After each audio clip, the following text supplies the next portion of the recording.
にちは。今回は先週第9話への視聴者の反応をご紹介します。このチャンネルでは最新アニメの視聴者の反応や感想をご紹介しています。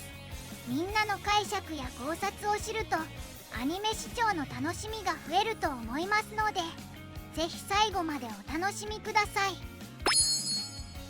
QJ 何者？ハニワ、お前消えるのか。ボイドグー、こいつが一番最初に死んで帰るのか。ネタバレしたのフラグだったのかよ。フラグ回収が早い。現実はハニワ死なないから変えたのか未来。これロストユニバースの最終回だろ。あれ泣けたわ。ドグー強かった。お前が死ねば未来が変わるのは確定だものな。こいつが死ぬと世界線が変わるな。インデペンデンスデイかな。スレッガーさん、一番思い入れのないやつが自爆しうった。ワンドックにして蘇生してあげなよ。ドグー的だと思ってたわ。そのうちエントロピーがうんぬん言い出すのかと。名前も似てるしな。こんなかっこいい土偶がかつていただろうか。やはり死亡フラグだったか。アルト元ネタが思い出せない。この動きは記憶があるのだが、こいつうさんくせえなどと思っていました。ごめんなさい。夏子との会話から情報を引き出してたように見えたしな。一人だけ生き残っていたのも実は敵だったからとも取れるしな。貴重な土偶が。QJ そんな火力出るのかよ。量産しよう。自爆装置でも仕込んでたのかあいつ。ああ、なんだこの鬱な展開は。普段ひょうひょうとしてるキャラが死ぬと心が痛い。こいつ一人が自爆するだけで今までで一番の敵倒せるのかよ。ラスボスも余裕だったやん。ユニオンが全く意味のない自爆魔法を使おうとするしな。土偶って何か役に立ったことあったっけ？ボイド感知守ってくれる。面白いじゃん。面白いよ。先が読みにくいし。土器の職人を描いて復活させよう。この土偶量産すれば最強だったな。土偶界を楽しみにしてたのは多分俺だけ。この土偶量産でいいじゃん。大量生産して強化力の爆弾にするのか。流れは変えられず犠牲が増えてしまった。土偶がやられたことで結末変わったな。主人公が撃つとかわからんかった。結局誰にも真似できない戦闘機は描けなかったのか。 QJ って何かの略称なんだろうか。キューベイのパロかね。机ぶっ壊れたしもうなんもできないじゃん。次はタブレットが出てきそう。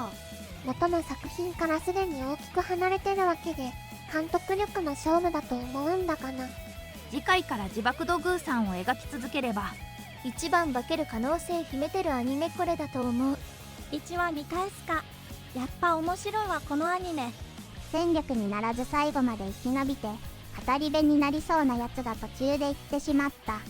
さてどうなるか。もうガンダムまで使っちまったら最終決戦どうすんだ。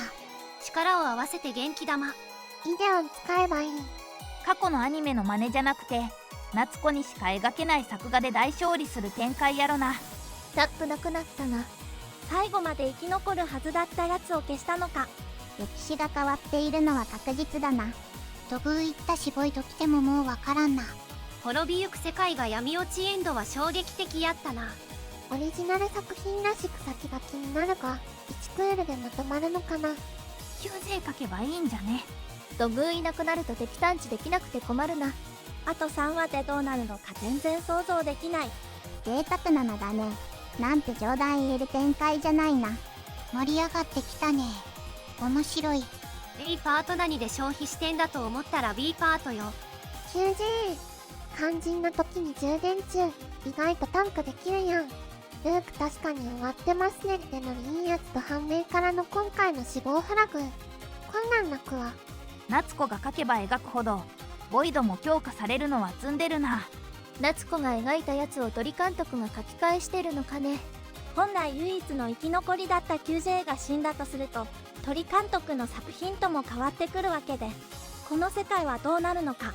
落差で風邪ひく。3話あたりで前週失敗からの鬱展開に持っていければ神と言ったが、まさかこうなるとは。ここから化けるぞ。夏子の作画はなかったけど QJ が向かっていくシーンがジオングのようだった。ついに元来生きるはずだったものが死ぬ展開という修正が始まってしまった。本来の物語とは違うけど、それでもナインソルジャーの誰か死ぬ運命なのか。原作では最後まで生き残った者が自ら命を差し出すことで未来は変えられると示したの。すごいな。 QJ がいなくなれば QJ だけが生き残るという滅びゆく物語の終わり方はもうできない。元々の物語に収束させることはできなくなった。キャラクター自身が監督の意思に大きく逆らって動いた結果、来週以降どれくらい影響してくるか。鳥監督、夏子のせいで尺が伸びてることを気にしてたから、ここで本来犠牲にならないはずの QJ 始末して夏子の心も折ろうとしてるならだいぶえぐいよな。滅びゆく物語、ちゃんとタイトル通りの展開とはいえあまりにも救いがないだろう。全てを知ってしまった QJ、 本来なら生き残るはずだったのに自爆してしまうとは。最近夏子とユウクの恋愛でふわっとしてきた雰囲気が引き締まったな。辛い。前半回想でニコニコしてしまうようなシーンとかもあって、総集編っぽさもあって、今週は新展開はなさそうかなって油断した直後にこうなるのかっていう、なんかもうすごいし辛い。前半なら良かったのにな。一気に不穏になって大好物 QJ があの演出はあかん。泣く。来週が待ち遠しい。尊敬していた人の無駄だよ。わきくよね。声が怖い。 QJ、 本当に私の癒し QJ、 来週からいないの。夏子が来たことで映画と逆の結果になってしまったのか。夏子に救われたルックが今度は夏子を救うのか。あと3話しかない。楽しみだけど終わってほしくない。自らの命を捧げて未来は変えられると証明した QJ の優しさに胸が詰まる。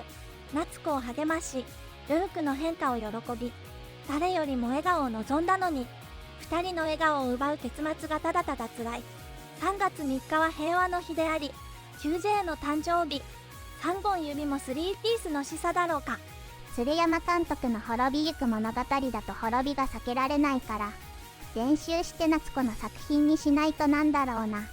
思った以上にキャラに愛着があったので、QJ 特攻はきっつい。正直、最初のは数話ネタアニメとして消費する作品だと思ってたんだけど、思っていた以上にちゃんとドラマ作ってますね。今回の QJ の顛末は予測できたけど、鶴山亀太郎との決着はどうつくのか。滅びゆく物語のラストはルークが超空洞ボイドになるというものだったと。それは確かに鬱展開だ。ボイドが夏子が描いたものをコピーしてきたかのような敵を出してきたのはどういうことなんだろう。引き続き非常に面白い。映画との食い違いによる大いなる弊害が初めて夏子を襲う形となった。 QJ が立ち上がることがなくともユニオンが必ず犠牲になっていたはずで、ある意味締め切りに間に合わない状態だった。物語の行方は混沌としている。大本の滅びゆく物語は大こけ映画だったはず。なら夏子はこの映画のストーリーはどうでもよくて、アニメの絵や動きに夢中になったんだろうか。ストーリー、つまり人の心の動き、恋心に魅力を感じた今、夏子にとっても滅びゆく物語はクソ映画になっちゃうんかな。ルーク視点からの夏子への思いの移ろいが描かれていた。様々な不穏な結末への前振りとなりそうな要素が振りまかれていて、めちゃくちゃ不安になる。生死の書き換えは可能なのだろうか。頼むからルークが笑顔で終わりを迎える。そんな未来を俺は望む。無駄なんかないんだ。面白いな。マッパの気合を感じる。オリジナルアニメにしかできないものをこのテンションで描き続けるのすごい。原作ものにはない何かがある。最後まで見てくれてありがとうなのだ。なので高評価が欲しいのだ。感想コメントも欲しいのだ。チャンネル登録してくれると嬉しいのだ。お願いするのだ。